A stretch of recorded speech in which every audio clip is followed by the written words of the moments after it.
Hello, everyone. Welcome back to my channel. If you're new, welcome. My name is Alfredina, reminding you that we overcome by the blood of the Lamb and the power of our testimony. And today, I'm so excited because in this video, I'm going to talk to some special guests and I'm going to introduce you to some of the most important people in my life. And we're going to be talking about disappointment, right? The disappointing parts of walking with Christ and playing by the game that God set before us. Not the world's, but what God has put in front of us. And one of my sons, surprise, that's one of my guests, is going to share with us a story of when he went through something that was disappointing, how he dealt with it. And later I'll give my view of how I dealt with it, what I wanted to do, but what I ended up doing. And then we're going to share from the Bible why this was the way we chose to deal with the situation and encouragement for maybe for you to make some decisions on how you're going to react when certain things happen. So, hello. We're here with Malachi. welcome. Are you nervous? Yes, very much. Excited? Yes, very much. Cool. So, we're going to talk about what happened. I told our friends that you were going to share a story of a time that this is a devotional that we do. It's called 3-Minute Devotions for Boys, and I recommend it very much because it gives you a small devotional, but is also giving us a lot of conversation points that we've enjoyed, right? And we really liked one, number 42, and is based on 2 Timothy 2:5 that says, "And if anyone competes in athletics, he is not crowned unless he competes according to the rules." So when you're playing a game, it's about playing by the rules if you're gonna win, right? Okay. So then we read this. It says, "Living a life that is faithful to Christ is not easy. There will be times when you see others cut corners and you might be tempted to cut them too. The hardest part is when you see others succeed who haven't played by the rules." Have you experienced that before? Actually, I have. Tell me about it. So this one time, we go to Christ Fellowship, and there is something for 5th to 6th graders called the Mix, where there's mix parties where we'll listen to Christian music. There's sometimes games, and sometimes there's candy, sometimes there's like good drinks. And so it was carnival themed, so there was lemonade and cotton candy. And so I went on the cotton candy line, and it was a really long line, so it took a while. And then when it was finally my turn, a bunch of people kept cutting the line, so that there was like a bunch of at least 6 people in front of me when it was supposed to be my turn. What happened after that? That took up all of the rest of my time, and then you guys picked me up.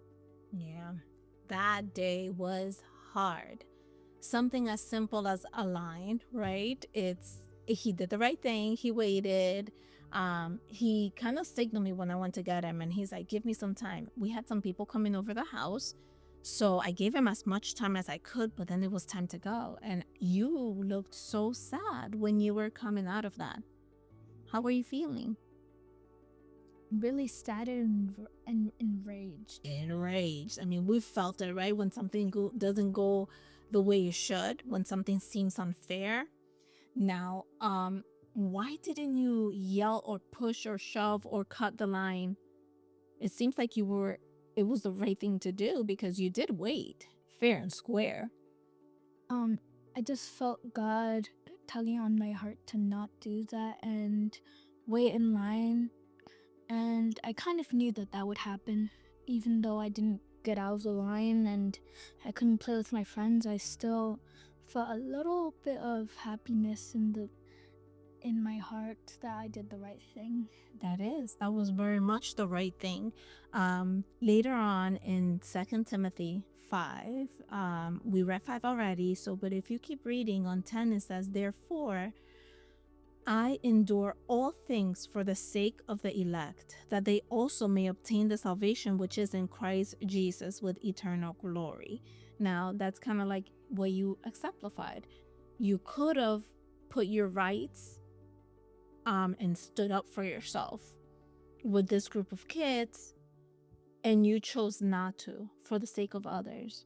So this is one example, right? You're 11.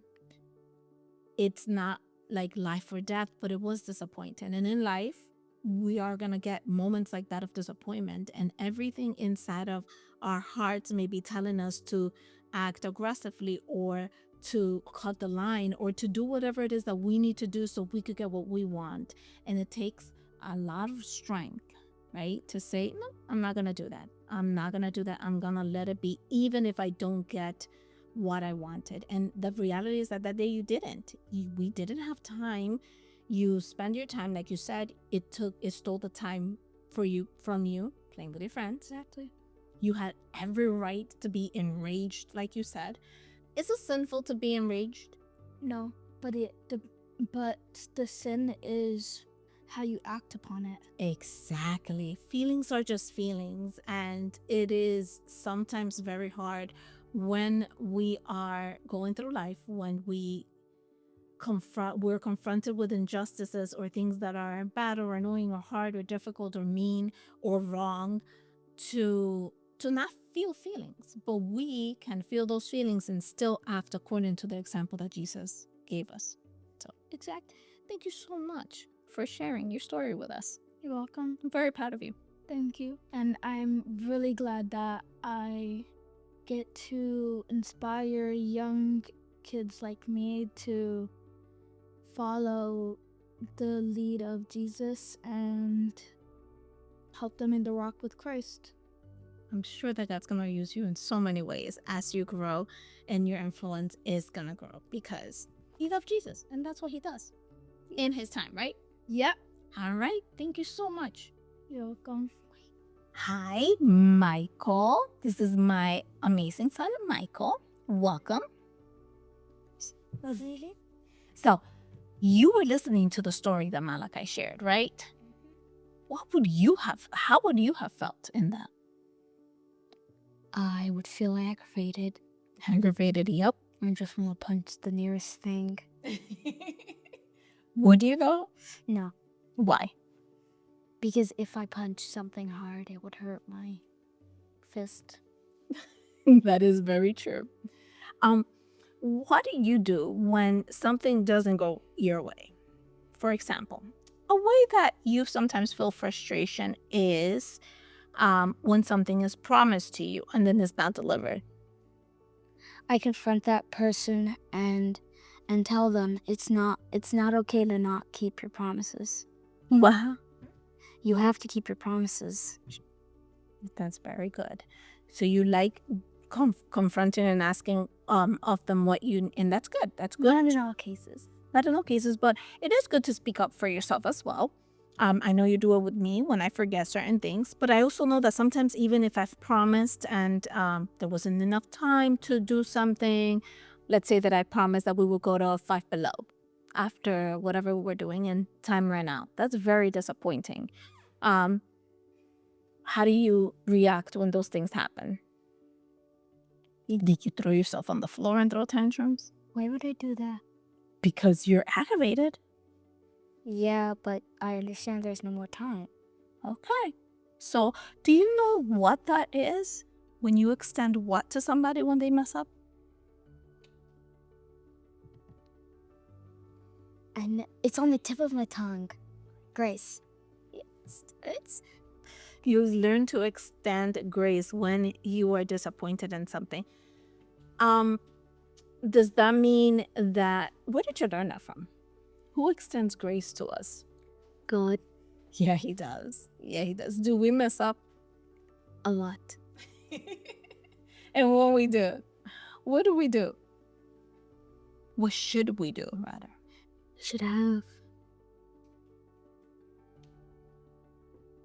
We should say sorry. To who? The person that we did anything to, if we did anything to them, or in a higher case, God. Yeah, higher case God, that's definitely true. We get to apologize and we get to extend forgiveness the same way that you do when somebody disappoints you. But it's also good to remember that we mess up as well and we get to ask for forgiveness. Do you know if I say something from the Bible, you get to tell me if it's true or false, okay? So I'm going to say a statement and you're going to say true or false. You ready? If we ask God to forgive us, He is faithful to forgive all of our sins. Sure. True? What if it's a really bad sin? Still true. What if it's killing somebody? I would say true. Very good. That is true. And that really is the basis behind us extending grace to others. Because who extended it to us first? God. Exactly. Thank you so much. Is there anything else you would like to add? Oh. Okay. Well, thank you for stopping by. Last but not least, my husband, Jorge, welcome. Thank you. Welcome back. Thank you for having me. All righty. So you kind of heard our kids. I did. First of all, let's point out the differences in personalities. Yeah.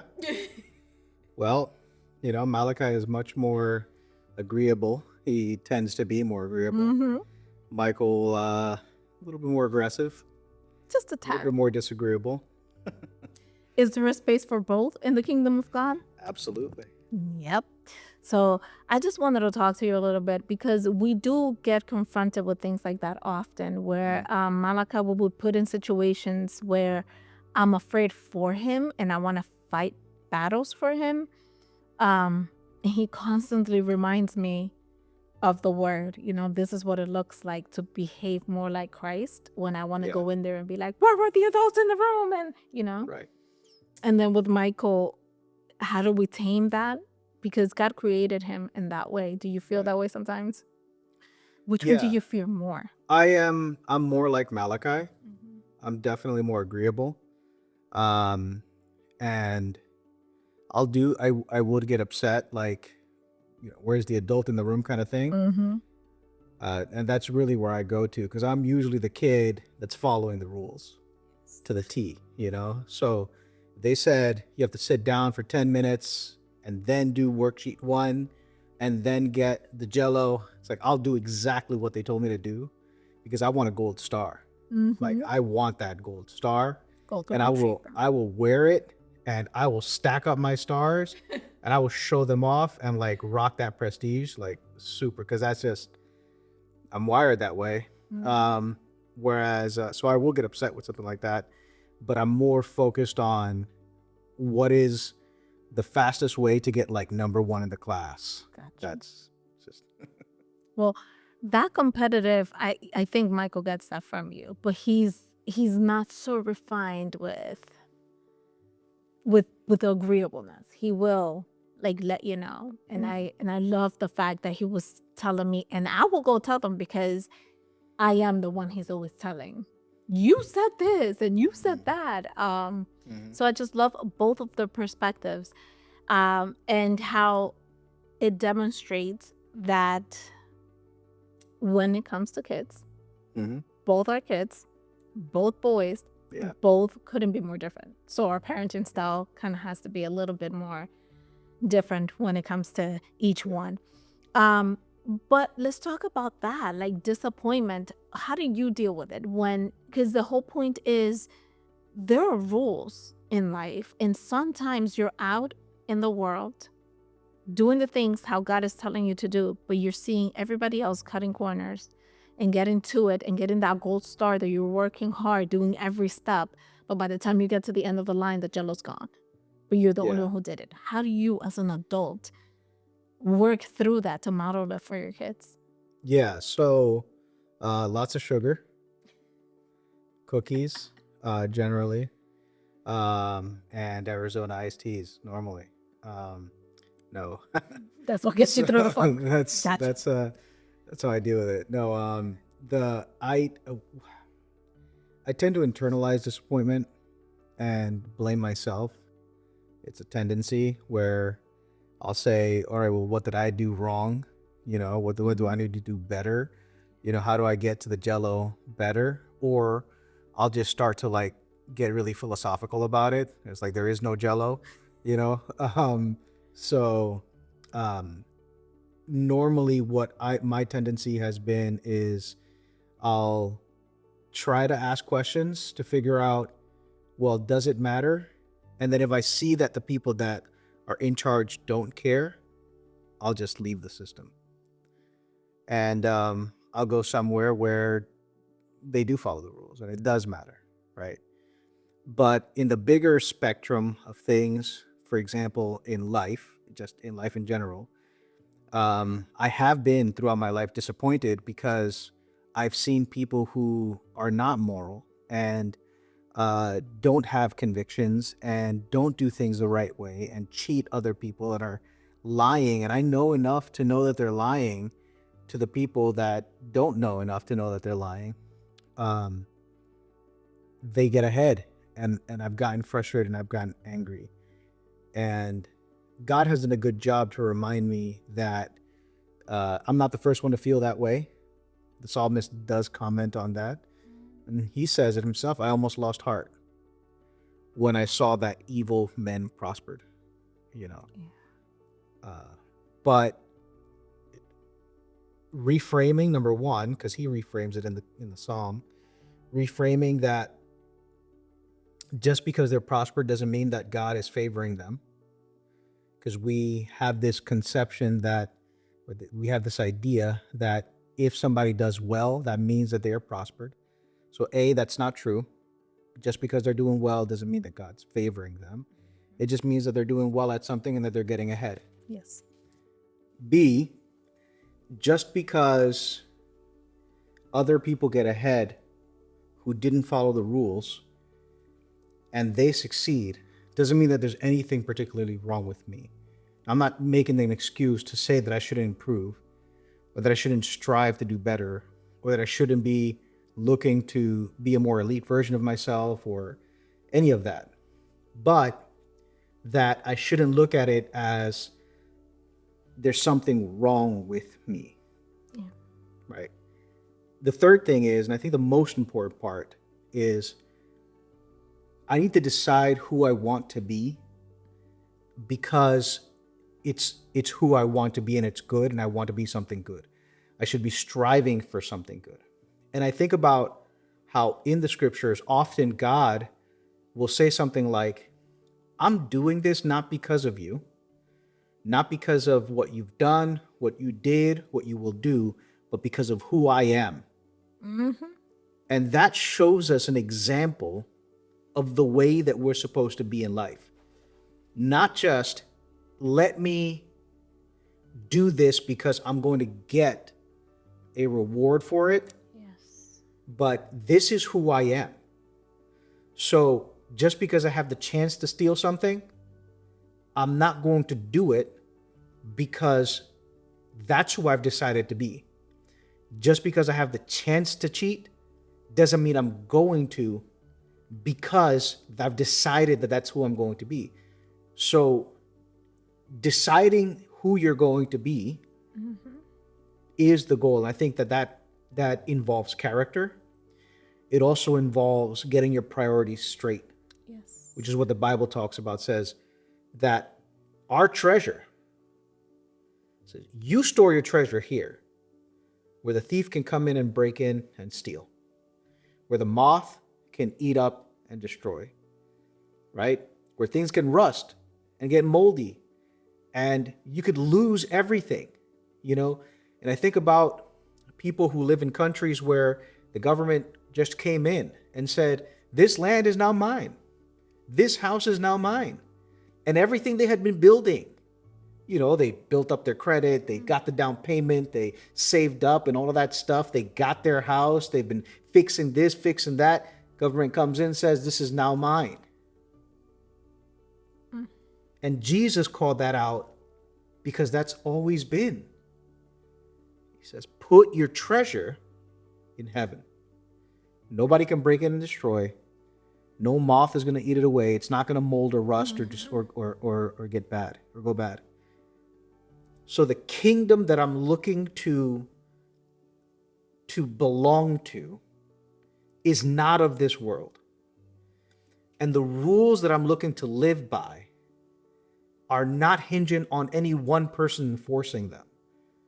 So it doesn't matter if the guy running the class follows the rules and I get the jello at the end, because in the end I get a crown of glory. And that's the goal that I'm aiming towards. I don't care about that particular character. I mean, I enjoy it. I'm not going to say that I don't, because it sparks that competitive nature in me. You care. I think we all do. Our feelings are there. You do care, but you don't let it deter you or sway you into being someone that you're not. And I think that that's who I am is not the idea, yeah. determined by the room that I'm in. That's very powerful. And when it comes to how we choose to raise the kids, I think that they're seeing that. And we are working towards building that as our family culture. The world may do, and you have rights, but we choose to live this way because Christ lived that way. And, the things that weren't said here, that day my son cried and I was angry and I grabbed him and I'm like, you know what? Because he had been looking forward to that party from the week before. He had been looking forward to getting cotton candy from the week before. He was strategic. He said, there's a lot of kids here. There's going to be long lines. I'm going to choose that one thing. And it seemed like he did everything right. And then it didn't go his way. And Mama Bear wants to come in and, rescue him from it or talk to somebody. And I chose not to. I chose to go against my instincts because he needs to, one, if there was a wrong done to him, he's training. He's in a safe place. He's in a church that he loves. There are adults in the room. We volunteer. Kids are a bundle of energy, especially when sugar is increased. It's there. So it's at the end of the day. But things just happen. Sometimes things just happen and they're just frustrating. But you don't want your kid to suffer. But you let him. I promised cotton candy. I promised whatever else to make it better. But he just had to feel his feelings.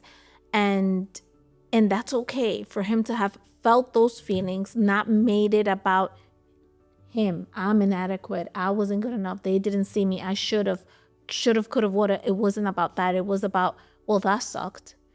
But I chose not to do what I wanted to do. The same way that I wanted to go in and defend him, he wanted to scream or hit or punch or demand, and he chose not to because he said, I want to be a good influence for young kids who are looking to grow closer to Christ. And he understood at a very young age that how he behaves, even for something like that, affects it. And that's beautiful.